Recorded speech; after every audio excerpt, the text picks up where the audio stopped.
a meal for myself and my son, that we may eat and die. Ganun ka miserable, mga kapatid. It was really terribly bad. She has a bitter past, agonizing present, and dreadful future. Ganun ang kalagayan ng mga widow ng panahon na yun. That's why you'll understand why the Apostle James, in his book, si Santiago na kapatid ng Panginoon Kristo, inutos, mga kapatid, pinakita sa atin, sabi niya in James chapter 1 verse 27, religion that God our Father accepts as pure and faultless is this, to look after the orphans and widows in their distress. Ang totoong reliyon ng mula sa Diyos ay yung reliyon na kusan kumakalinga sa mga walang mga magulang at sa mga balo sa kanilang kalagayan, sa kanilang mahirap na kalagayan. Sinabi ni James yan sapagkat alam niya kung gaano ka-unfortunate yung buhay ng mga widow sa panahon niya. It was really tough. I don't know kung meron sa inyong nakaka-relate sa ganitong sitwasyon. No? May bitter past ka, yung nakalipas mo, para bang napakapait. Ha? Hindi basta-basta ito, mga kapatid. And honestly, sa totoo lang, just for a little pause, sa totoo lang, it was really something when you become a widow sa panahon niya. Sino sa inyo nakaka-relate sa ganitong sitwasyon? May nakalipas ka na napakapait, na ayaw mo nang maalala. Yung pait, para bang pinaglihi ka sa ampalaya. 10 times more. Ayaw mo nang maisip yung nakalipas mo. Ayaw mo nang balikan. Pero ang problema, kahit yung kasalukuyan mo, madugo pa rin. Wala ka tuloy inaasang pag-asa. Wala man lang mabuting inaasang tinitingnan ka mangyayari sa buhay mo. Kaya nga kapag nasa ganitong sitwasyon, tendency is just, iba, to just end up your life. Pasilin niyo yung widow, no? Kakain lang, mamamatay na kami. But you know what? This tremendous hardship of the widow na naranasan niya, pinapakita noon kung gaano siya naging matatag. And which I believe even for widows and for mothers right now, when you're going through situations like this, it definitely makes you tough. It definitely makes you tough. Kaya yung mga nanay, pinatibay sila ng mga karanasan sa buhay at ng mga hirap sa buhay. Gaano katibay yung mga nanay? Ka-tough. Merong isang bata, tinanong siya ng teacher niya, can you describe and distinguish your father and your mother?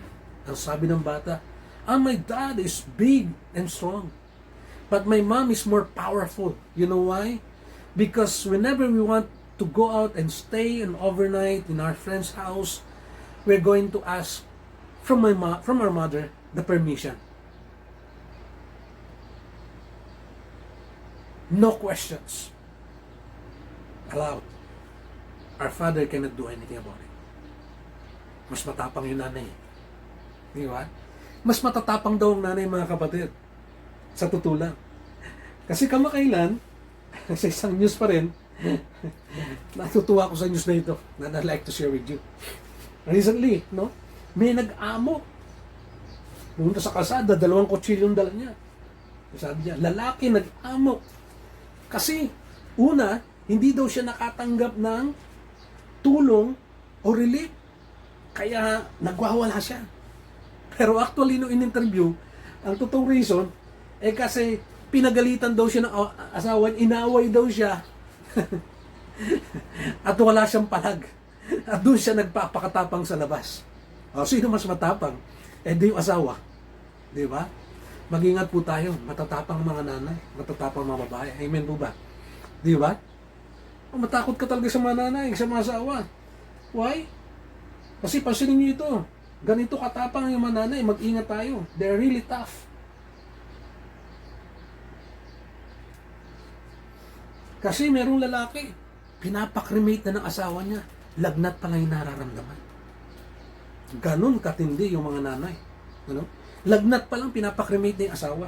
Sino hindi matatakot yan? Matapang ho yung mga nanay, mga kapatid. Na, really, mothers are tough. Their toughness in life is worth imitating. But also, in times of crisis, we can learn from mothers not just about toughness in life. We can also learn from our mothers about trust in the Lord. Yung pagtitiwala sa Diyos. Okay? Yung magtiwala sa Diyos. You see, yung babae sa istorya natin, the widow is actually not a Hebrew. She's a pagan living in another land worshiping false gods. Sidon, again, is a hometown ni Jezebel. Ang Diyos nila doon si Baal. Yet, she was able to exhibit faith kay Yahweh. Why? Remember, when Elijah asked for bread, sabi niya, itong binikas niya, mga kapatid, when Elijah asked for bread mula sa kanya. As surely as the Lord your God lives. Ulitin ko meron diyang magandang napansin natin. As surely as the Lord your God lives. Sinasabi niya rito, dahil sa buhay mong Diyos, nanunumpa ako, sumusumpa ako sa buhay mong Diyos. Ano yung sinusumpa niya? Sinasabi niya kay Elijah, sumusumpa ako sa Diyos mo na wala akong pagkain na maibibigay sa iyo. So, here, clearly, it indicates that the woman recognizes Elijah's God as a living God. Naniniwala siya na yung Diyos ni Elijah ay yung totoong Diyos. And by the way, the name Elijah means Yahweh is God. Because at this time, pinapatunayan kung sino yung totoong Diyos. So yung babae, kinikilala niya ngayon. Sa panahon nila, dapat ang Diyos lang si Baal. Pero dito yung babae, kinikilala niya yung Diyos ni Elijah is a living God. That is really a show of faith, a step of faith. Pinapakita na meron ng inclination ng pagtitiwala, pananampalataya yung babae. She's starting to make a step of faith sa buhay niya at sa Diyos ni Elijah. And then, kaya nga, sabi ni Elijah sa kanya, huwag kang matakot. Go home and do as you have said. Huwag kang matakot. Gawin mo lang yung pinagagawa ko sa iyo. First, make a small cake of bread for me from what you have and bring it to me and then make something for yourself and your son. Gumawa ka ng cake, pagluto mo ko, pagkatapos ko, magluto ka naman ng para sa inyo. Amazing. The widow was being asked, mga kapatid, hindi madali ito, to do an impossible thing para sa kanya. Why? She was being asked to give away her and her son's only remaining food for the sake of offering something to Elijah. She was being asked to give away everything that they had, which ultimately mean buhay yun sa kanila. This is now not just a simple faith, this is a huge step of faith, and it's not easy. Yung bitawan mo yung isang bagay na pinanghawakan mo at manampalataya ka. Hindi po madali yan. Para ho ba yung isang lalaki, mga kapatid, namamasyal sa isang mataas na lugar, sa isang bangin, hindi niya napansin na dupila siya doon sa bangin at dumaus doon siya at nahulog. Buti na lang nakakapit siya sa isang sanga na nandun nakasabit doon sa gilid ng bangin. Pero malayo na siya, nasa kalagitnaan na siya. And so tinignan niya iba pa ang taas. Pag nahulog siya, siguradong patay siya. At tumindi siya sa taas, malayo na. So ginawa niya, sumingin siya, is there anyone up there? Is there anyone up there? Sabi niya. Walang sumasagot, tingin siya sa baba. Talagang sabi niya, hindi ko bubuhayin ito. So again, pagtingin niya, sumigaw siya ulit, is there anyone up there? Suddenly, may narinig siyang tinig. Ang sabi ho ng tinig, mga kapatid, sa kanya. Okay? Sabi po ng tinig, I'm here. I am the Lord. Ako ang Panginoon at narito ako. Tuwa siya. Sabi niya, Lord, salamat, nandyan ka. Sabi ng Lord, do you believe me? Yes, Lord. Yes, I believe you. But please, hindi na ako makatagal dito sa paghawak ko. Then, let go of the branch. Nagulat siya. Tumingin siya sa baba. Patay ako sigurado rito. Tingnan niya. Sumigaw siya ulit. Is there anyone else up there? Is there anyone else up there? Di ba? Pag mahirap ang sitwasyon, kadalasan naghahanap na tayo ng ibang kakapitan. Gusto ng Lord, bitawan natin kakapitan natin. Elijah, and actually God, was asking this woman to let go of something na kinakapitan niya. To experience a greater thing. That's why, in-encourage po siya ni Elijah, mga kapatid. After saying, pagluto mo ko, ibigay mo yung nasa kamay mo. Inassure siya ni Elijah, this is what the Lord, the God of Israel says, with the word of God. The jar of flour will not be used up, and the jug of oil will not run dry, until the day the Lord gives rain on the land. Itong pangako ko sa iyo. Kapag ginawa mo yan, binitawan mo yan, anampalataya ka, yung iyong jar ng flour, hindi mauubusan. Yung jar o jug of oil, hindi rin mawawalan ng laman hanggat hindi nagkakaulan at pumatapatak ang ulan sa lupa. Tindi ng pangako, mga kapatid. It was the word of God. Gusto ng Panginoon at gusto ni Elijah na umaksyon siya at gawin ng isang bagay na mahirap upang maranasan niya ang mas madakilang bagay. Totoo naman yan. Yan ang pananampalataya. Ano po? Faith is actually, it calls us to do the unthinkable for us to receive the impossible. Yung pananampalataya ay nagtutulak sa atin na gawin yung mga bagay na hindi kaya nating maisip na gagawin natin upang maranasan natin ang mga bagay na imposible. And that is faith. And amazingly, this woman demonstrated yung kanyang faith by obedience. Sinunod ng babae si Elijah. She went away and did as Elijah had told her. Ginawa niya. As an act of faith, binigay niya at pinakain niya si Elijah. As a result, dahil sa ginawa niya, there was food every day for Elijah and for the woman and her family. There was enough food for them. Hindi na yung kakapiranggot na tinitipid niya. There was enough for them, and more than that, for the jar of flour was not used up, and the jug of oil did not run dry, in keeping with the word of Lord spoken by Elijah. Hindi na naubusan araw-araw, kada gagamitin niya, may papalit na naman. Kada iluluto niya yung arena, meron na naman, pupuno na naman yung jug o jar. Why? Because God is just fulfilling yung kanyang binitawang salita through Elijah. The flour and oil did not run out day after day. This means every day the widow and her son were experiencing miracle because she let go of what she has. Yung katiting na yun. And this is faith. To let go of what you're holding on and put it in the hands of God. Yun yung naranasan niya. Yung bitawan mo isang bagay at sa kamay ng Diyos. Bakit? Because those who leave everything in God's hands will eventually see God's hand in everything. Napakasarap po nitong pangako na ito, mga kapatid. O itong katotohanan na ito.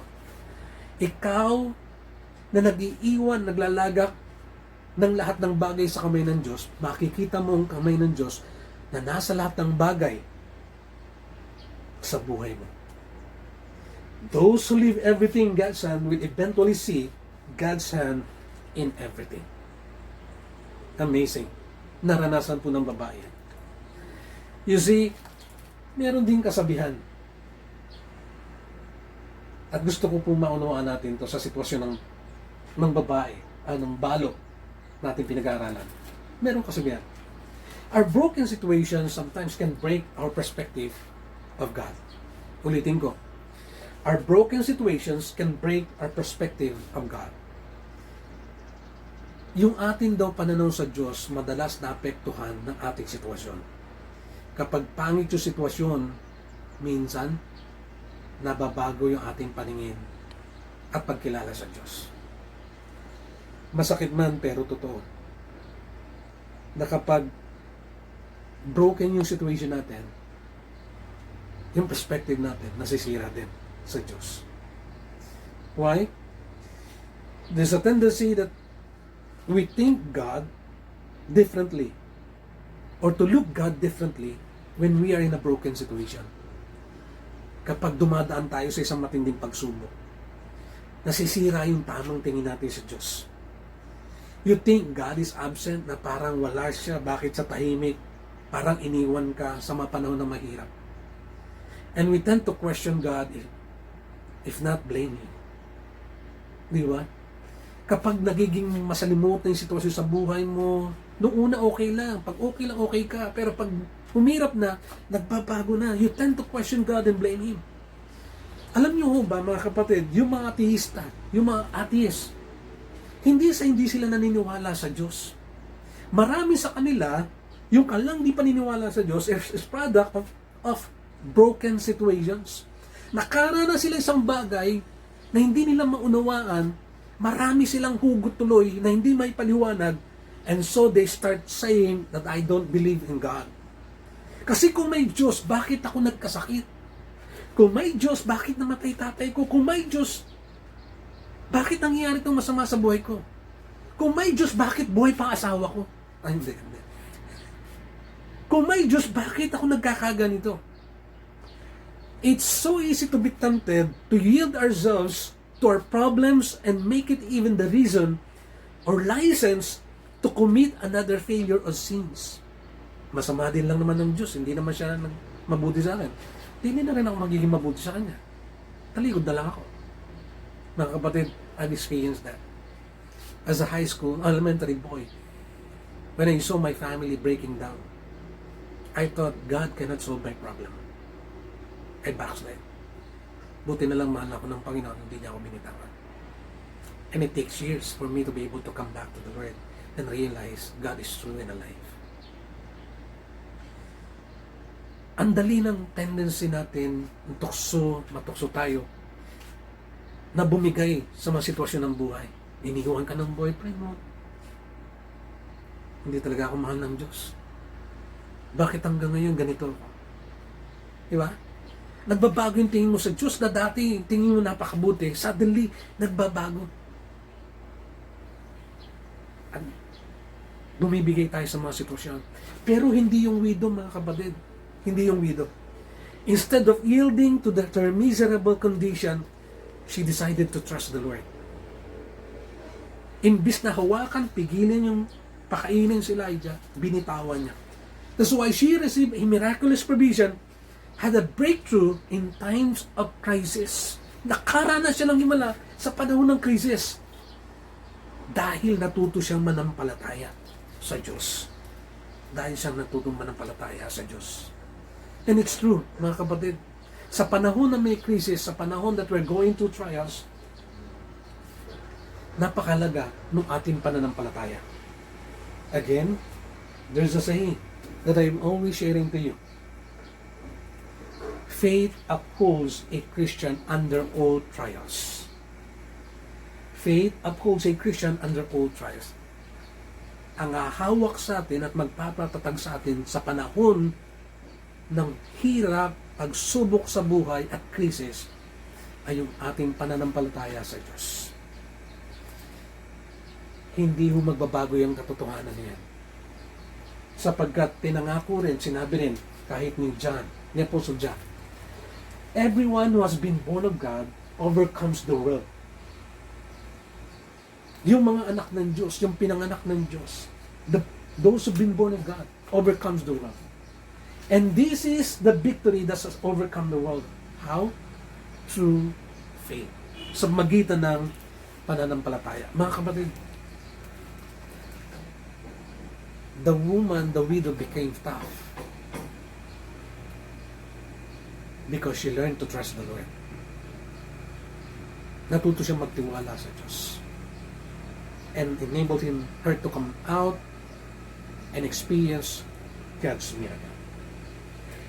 Thirdly and lastly, finally, in times of crisis, we can learn from mothers about tender love. About tender love. Verse 7 says, sometime later, or verse 17, ito na po yung sitwasyon. I can even narrate this to you. Sometime later, the son of the woman who owned the house became ill, nagkasakit. At nung magkasakit, hindi natin alam yan, wala pang coronavirus na. Nagkasakit, huminto na yung paghinga. Sabi dyan. And he stopped breathing. Okay? So namatay yung anak ng babae. Masaya silang kumakain. Araw-araw may himala. Pero suddenly, nagkasakit yung bata. At humintong huminga. So, yung nanay, can you imagine, everyday himala, tapos biglang namatay anak niya.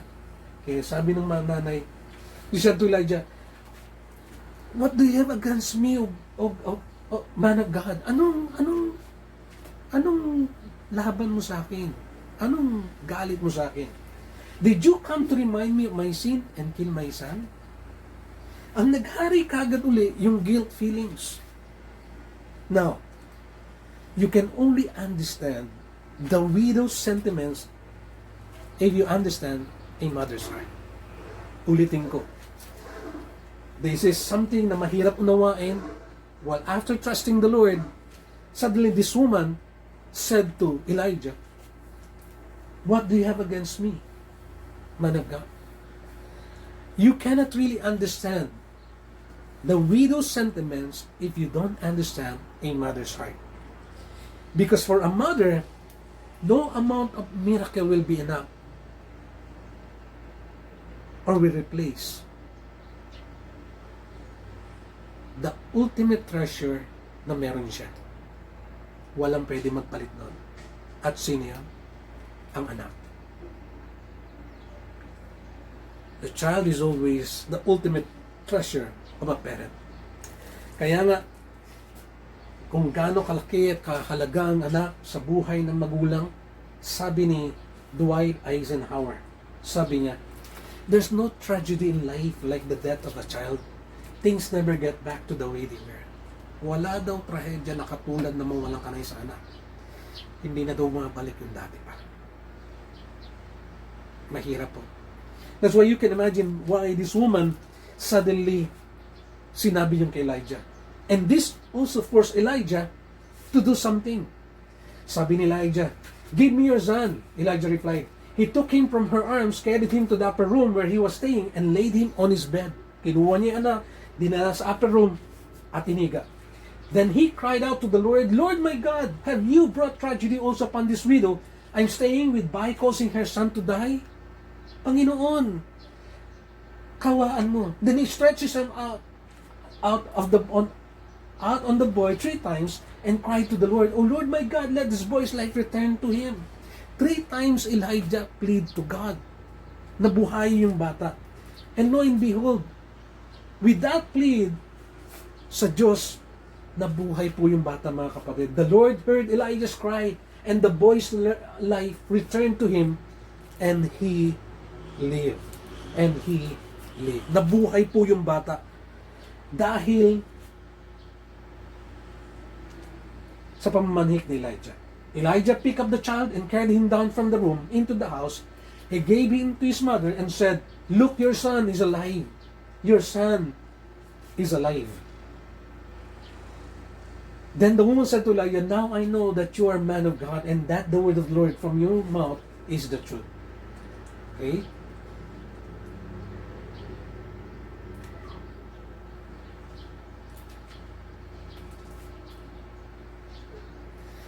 Let me just explain that to you, mga kapatid. This is the first time na na-record sa Bible na merong nabuhay na muli at binuhay na muli mula sa pagkapatay.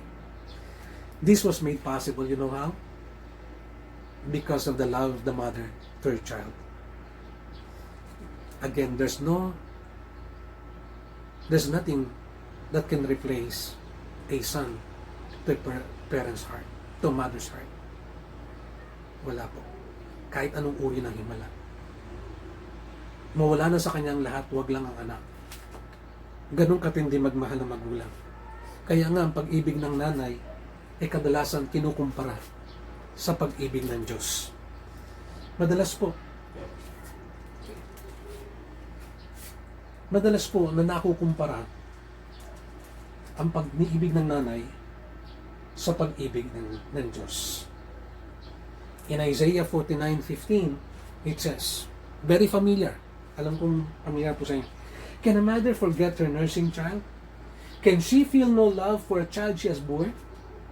But even if that were possible, I will not forget you. Bakit pamilyar yan? Remember? Inawit ni Basil Valdez yan. Malilimutan man ng ina ang anak na galing sa kanya. Dito po kinuha yan. Can a mother forget her nursing child? Can she feel no love for a child he has born? But even if that were possible, I will not forget you. In this passage, mga kapatid, kinukumpare yung pag-ibig ng Diyos at pag-ibig ng ina. Na para bang sinasabi, imposibleng kalimutan ng ina ang kanyang anak na nanggaling sa kanya. And even if that's possible, sabi ng Lord, I will never forget you. Hindi niya sinasabing gagawin ng nanay, kundi sinasabi, napaka-imposible niyan. So do I. Mas lalo ako. Ganun katindi ang pag-ibig ng nanay sa isang anak. It is never forgetting, never forsaking, never ending. Even if it's hurting. Kahit nasasaktan na siya, magpapatuloy siyang nagmamahal. Remember, isang storya ng isang prinsipe. Storya lang po ito. Nagustuhan niya isang dalagang prinsesa. Mahal na mahal niya yung prinsesang ito. Gustong-gusto niya talaga. At gusto niya ligawan. Pero yung prinsesa ay galit sa kanyang nanay. This princess really hates the mother of the prince. And so one time, yung prinsipe, sabi niya, out of her love, of his love to the princess, sabi niya, sagutin mo lang ako, ibibigay ko kahit anong hilingin mo, iririgalo ko sa'yo. Sabi ng princess, really? Then bring me your mother's bleeding heart. Sabi ng prinsesa, bring me your mother's bleeding heart. Alam niyo yung lalaki? Because of his madness, he killed his mother and took out her heart. Bumbu. Tinakbo niya, dinala niya doon sa prinsesa. Pero along the way, nadapa yung prinsipe. Hawak-hawak niya pa rin puso. Pero laking gulat ng prinsipe sapagkat narinig niya may hinang tinig. My son, are you hurt? My son, are you hurt? Even a murder cannot stop the love of a mother to a son. Hindi kayang pigilin kahit ng kamatayan ang pag-ibig ng magulang at ng nanay sa isang anak. And it's true. A mother's love is never forgetting, never forsaking, and never ending. Hindi ho siya lilipas. And forgiving when all others are forsaking. It never fails or falters even though the heart is breaking. Is breaking. Let me close. Last April 29, while in lockdown, still in lockdown, I had the joy of celebrating my mom's birthday kahit magkalayo kami. Just by chatting or talking. No? Nagulat ako early in the morning. I received a message or a message in my Facebook sent ng aking pamangkin. Pero kasama po nun is actually a note. My mom is celebrated her 81st birthday. Can you imagine? 81st birthday. It was a meaningful birthday. I was really rejoicing because I have seen these things sa kanyang buhay. I've seen her how she has been tough in facing life. Maliit pa kami, nakita ko kung paano siya magdusa. My mom is really abused and tortured ng tatay ko dahil she was disregarded. No? Pagkat mahal ko ang tatay ko at namatay siya na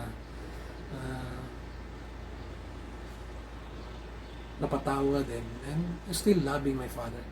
Pero my father is really simple lang, sports-minded ang tatay ko, mga kapatid.